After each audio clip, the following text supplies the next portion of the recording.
राधे राधे। कैसे हैं आप लोग? मुझे आशा है कि आप लोग खुश होंगे और स्वस्थ होंगे। आज की हमारी कहानी एक ऐसे विषय पर है जो हमें आत्मनिरीक्षण के लिए मजबूर कर देगी।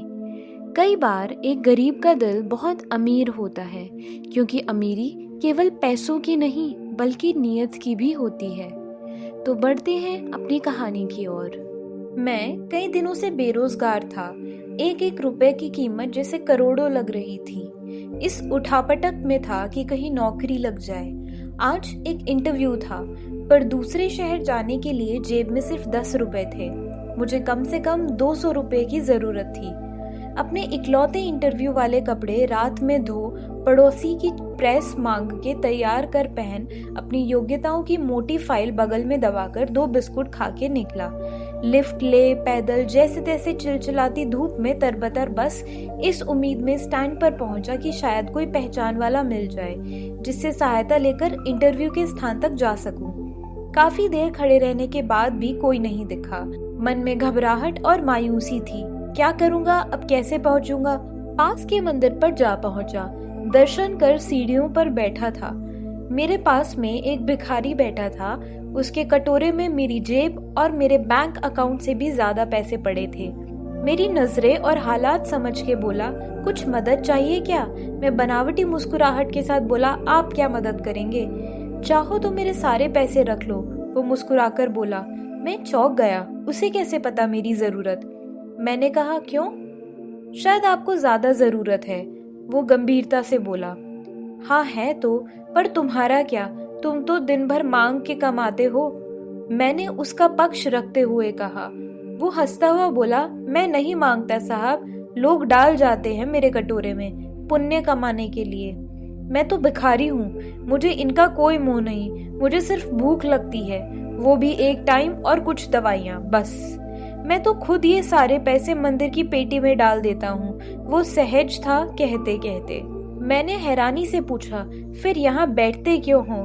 जरूरतमंदों की मदद करने, कहते हुए वो मंद मंद मुस्कुरा रहा था। मैं उसका मुंह देखता रह गया। उसने 200 रुपए मेरे हाथ पर रख दी और बोला, जब हो तब लौटा देना।